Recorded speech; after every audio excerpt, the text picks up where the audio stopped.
Zeus Pater, que ele era o pai, né? Deus Pai, para eles lá, e realmente a palavra Deus vem da origem de Zeus, de Theos, céus, todo tem a mesma origem do proto-linguajar indo-europeu, diferentemente do proto-linguajar semítico, porque você vai falar Deus lá, é Elohim, El, né? Os cananitas falavam El, a abertura, quer dizer, poder, força. Você vai para o árabe Al, El, você vai para a Babilônia, Il, então você tem Il, Al, El, é outro proto-linguajar, esse proto-linguajar é semítico, nosso aqui é indo-europeu, então é Deus, Dei, Deus, dia a mesma coisa, porque dia tem a ver com sol, então, Zeus teve os principais filhos, Zeus na verdade ele destronou a Cronos, daí nós herdamos a palavra cronologia, né? Cronológico, vem do deus Crono que Zeus derrotou, e ele teve alguns filhos, coloquei os principais aqui, Apolo, que era o que eles acreditavam, os Seleucidas que eram descendentes, né? De Apolo herdamos a palavra apologia. Quando eu estudava teologia, eu aprendi lá que essa forma mais pentecostal de falar com eloquência é o que mais se aproxima ao que os adoradores devotos de Apolo faziam. Quando alguém falava que um Deus era bom, chegavam os adoradores, os adeptos de Apolo e começavam a gritar, a falar com veemência. Por isso que quando você defende alguma coisa muito aguerridamente, é chamado de fazer apologia. Estão entendendo? Só no 5º século ele passa a ser verdade o Deus solar, né? Mas Apolo era o grande Deus, e era o pai de Seleuco, que foi o pai de Antíoco, então Antíoco Epifânio IV, ele achava que ele era descendente de Apolo. Afrodite, daí você tem a palavra afrodisíaco, tá vendo como que a gente fala muito do grego sem saber? Quando uma coisa muito picante no sentido sexual, fala que aquilo é afrodisíaco. Quando você vai defender alguma coisa com muita força, é apologia. Ares já é plural de ar. Dionísio vem de Dio. Dio é Deus e também é dia, porque Deus, dias, é o sol. Tá? Nísio vem de Niso. Então, você tem a junção das duas palavras, que quer dizer dia e noite. Ou o Deus das águas. Tem várias possíveis interpretações. E Antíoco pensava ser um descendente. Aqui uma moeda minha de Seleuco II Calínico, cunhado em Sardes. Lembra a cidade que Paulo pregava, né? A cidade de Sardes.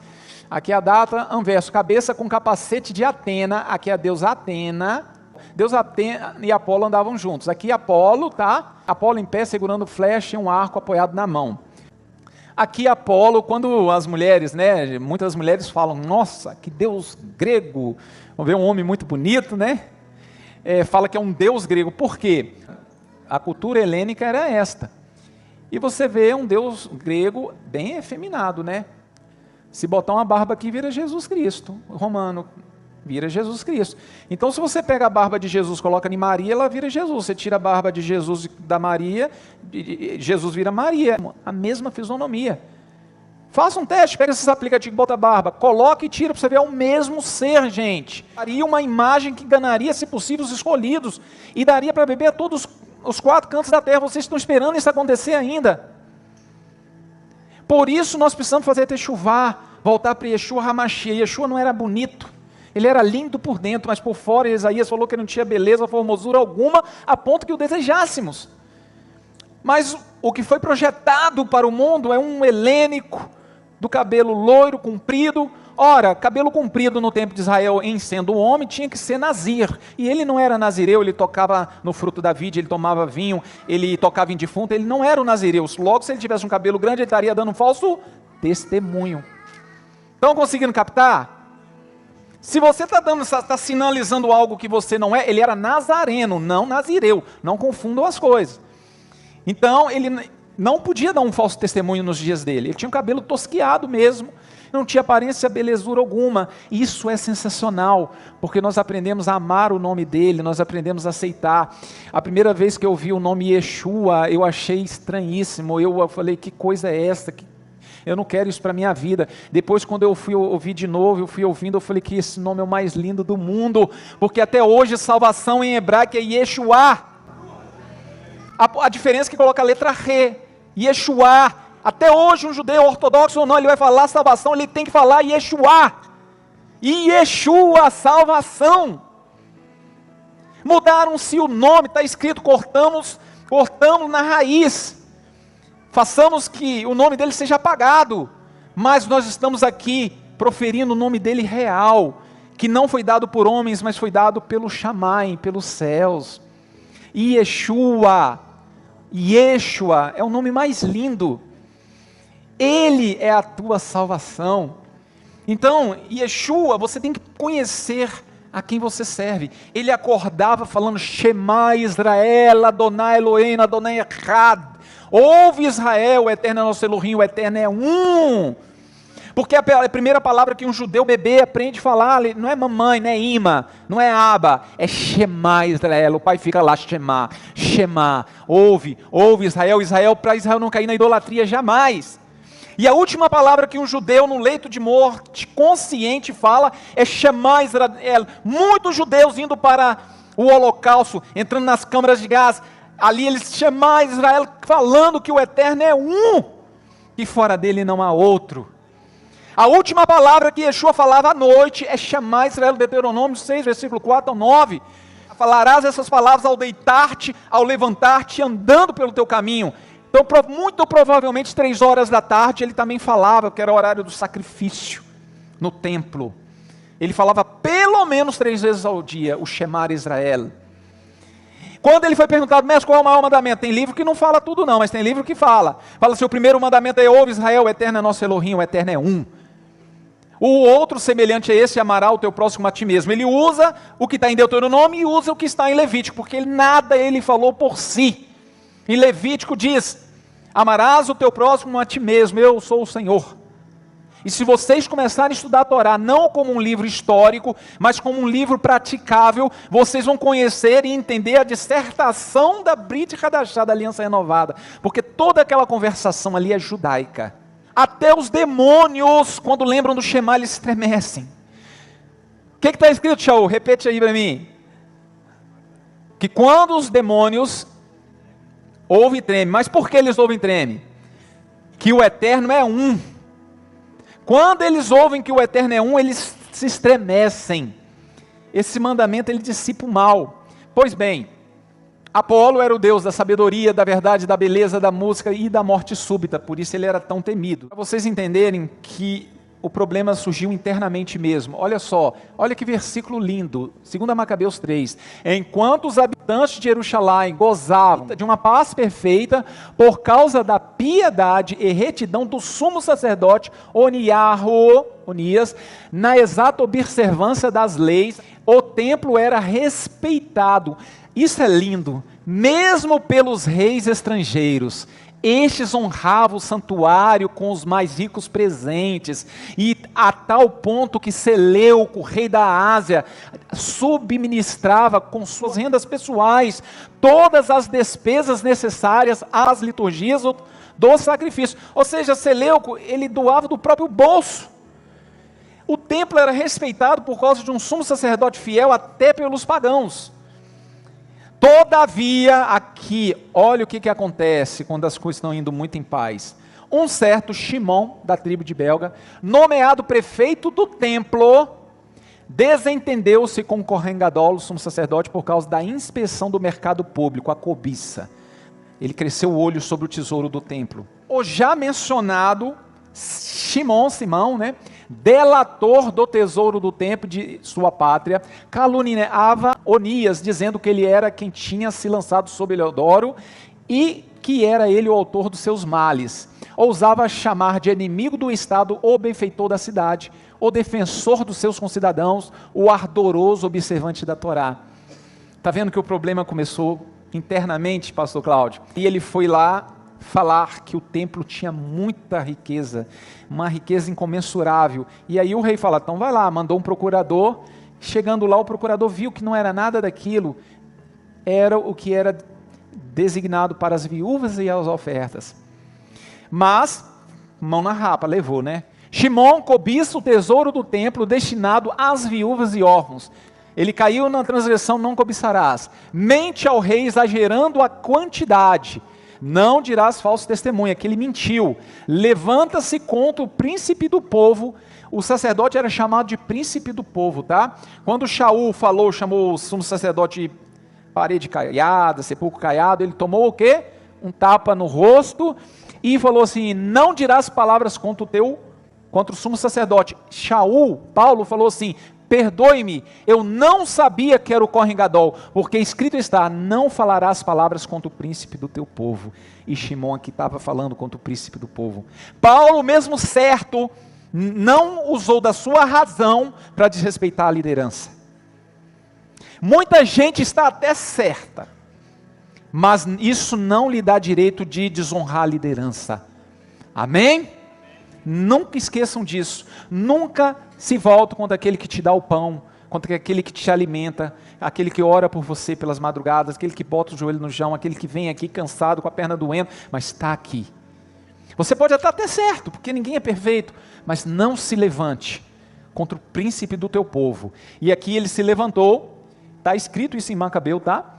Caluniando-o em campanha difamatória. Assim, Absalom se foi e começou a guerra entre os reis, entre o rei Seleucido e os judeus asmoneus. Aí que começa Judas Macabeus. Yohanan e Hyrcanus. Por isso eles começaram a herdar nomes gregos, tá? Sobrenomes gregos. Ele foi sumo sacerdote, rei Israel, sobrinho de Judas Macabeus e neto de Matatias.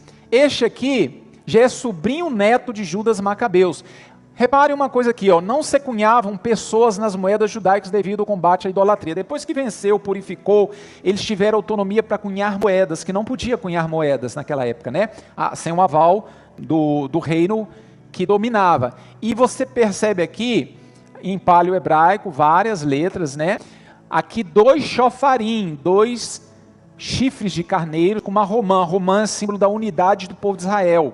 Aqui está Yehohanan, Hakohem, Hagadol, Vehaver, que pode ser ou amigo, ou conselho, ou conselheiro, Ha-Yehudim, João, né, o sumo sacerdote, e o conselho dos judeus. O que eu quis mostrar com as moedas, que eles existiam, porque até hoje tem uma briga, se o livro é canônico ou não é canônico. Não é canônico. No final do livro de Macabeus, o escritor pede desculpa caso não tenha sido 100% fiel em todas as questões, se ele esqueceu de alguma coisa, ou seja, alguém inspirado não pode pedir perdão, o Espírito do Eterno vai esquecer de alguma coisa, mas é um livro histórico, é um livro verídico, e aí eu mostrei a prova, eles existiram, os descendentes dos Macabeus se tornaram reis e sacerdotes, cunharam moedas. Serivon é um peão com 4 letras, que em cada letra, nós temos aqui o acrônimo, né, de Nesgadol Hayasham. Um milagre aconteceu lá. Quando isso é feito em Jerusalém, troca-se para Pô. Um milagre aconteceu aqui. Vai entrar revelação. O hebraico, a gematria é que a letra é número. A letra também é um número, tá? Tal qual o latim. Também a letra, porque ela vem lá do fenício, ela vem do hebraico arcaico, do paleo hebraico, dos pictogramas, elas eram símbolos, sinais. Por exemplo, a letra Beit, a letra Beit, a segunda letra, Beit já é casa. O olho no hebraico é Ain, né? Yud, Yad é mão. Então assim, se você pegar a palavra Macavi é martelo no hebraico, né? Aqui está Macavi, pode ser Macabi. Cada inicial de Macavi forma a palavra Mikamor Baelim Yahweh. Mikamor Baelim Adonai. Macavi, ou Bi, Macabi, Macabeus. Estão entendendo? Que eles usavam essa palavra. Quem é como tu entre os deuses eternos?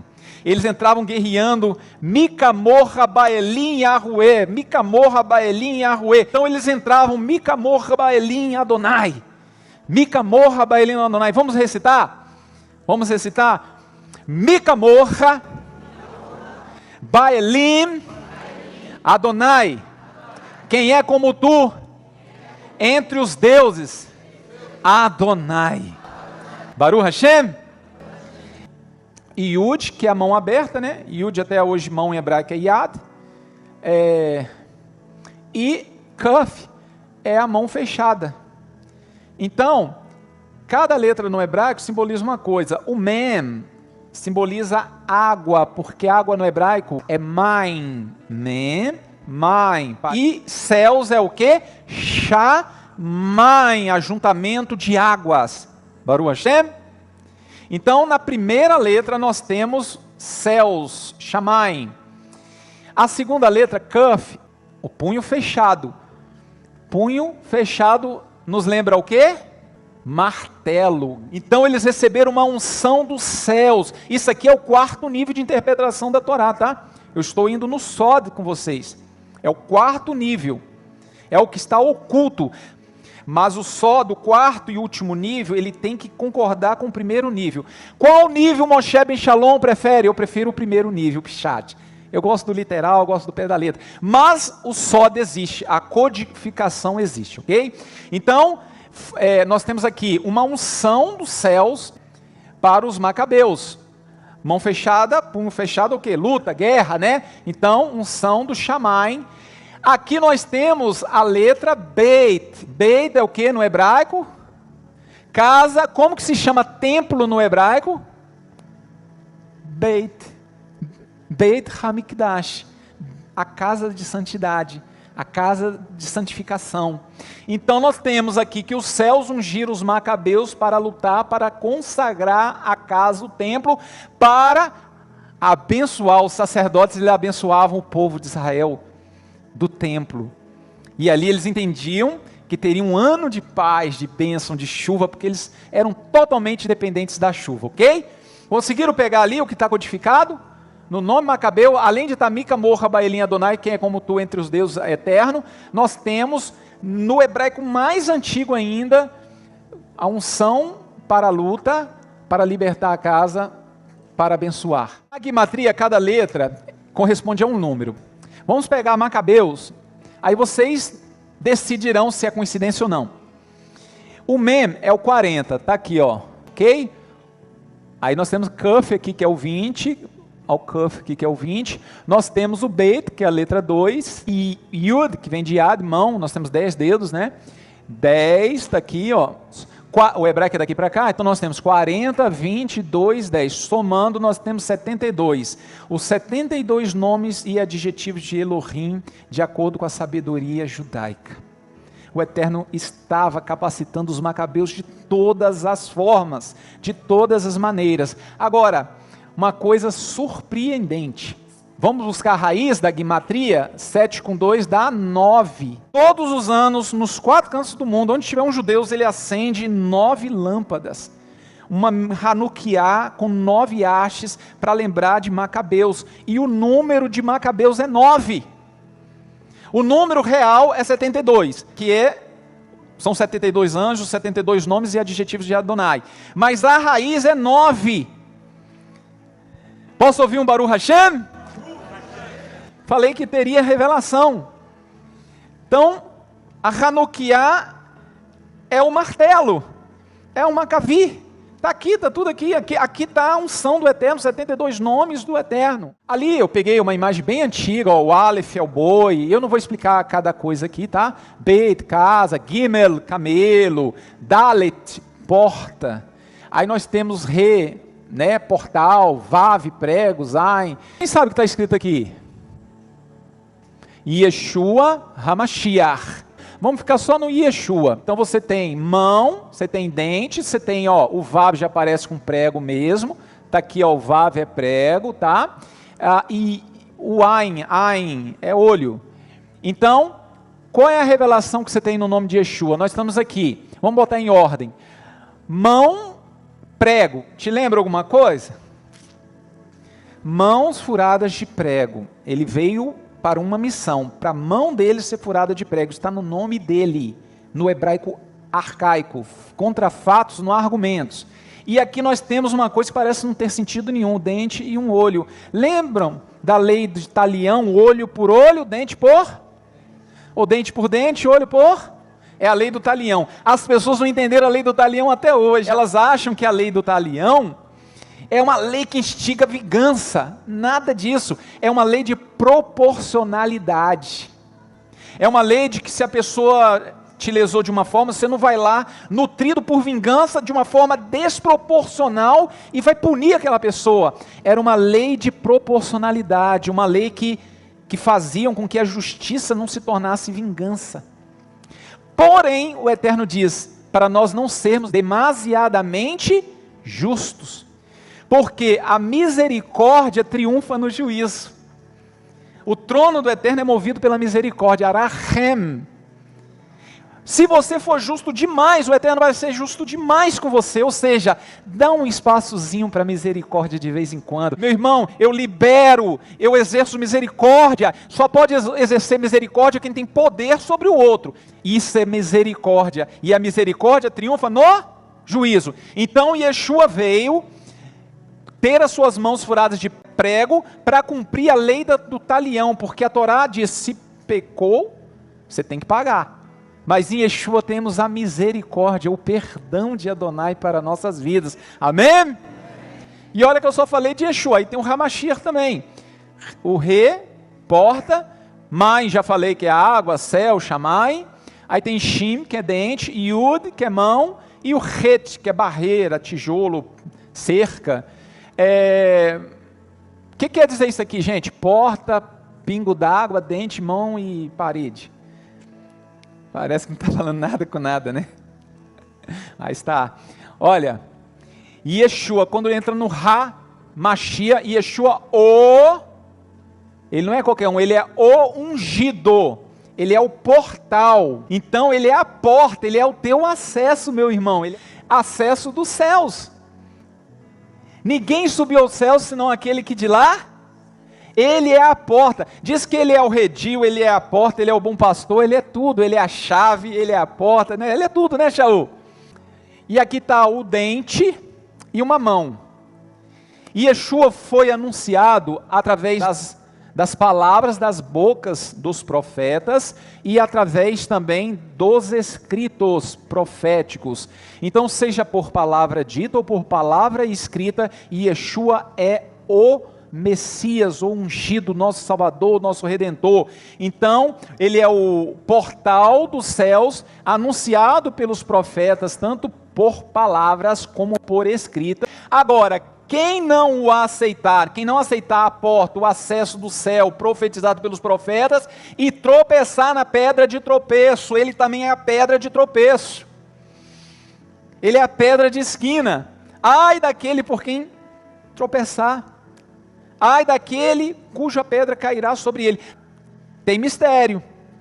Tropeçar na pedra é quem estava vivo nos dias dele, não aceitaram, tropeçaram nele. Ai daquele cuja pedra cair sobre, ele voltará. Está tudo profetizado, meus irmãos, ele voltará. Então, nós temos aqui, mão furada de prego, para cumprir a lei da Torá.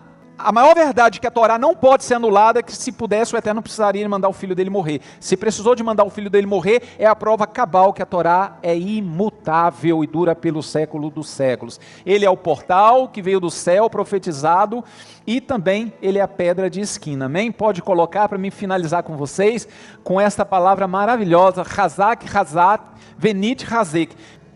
Agora a gente entende que isso tudo está apontando para o Mashiach, que está apontando para o Salvador, e que esse espírito de Judas Macabeus, que é o espírito de coragem, espírito de unção, de vitória, seja derramado sobre vocês. Todas as vezes que encerramos um livro da Torá, a gente termina com Hazak, Hazak, Venit, Hazek. Força, força, sejamos fortalecidos. E assim a gente começa o estudo da Parashá do próximo livro. Então vamos lá comigo? Força, força, e que sejamos fortalecidos. Baruch Hashem, bendito seja o nome do Eterno. Toda a kevod, toda a honra, toda a majestade seja dado ao Elohim, que capacita o seu povo para entender sua mensagem, para aceitação, para dar fruto e toda boa obra. Amém? Som. Obrigado, Rabino. Amém. Que bênção, que bênção. Baruch Hashem.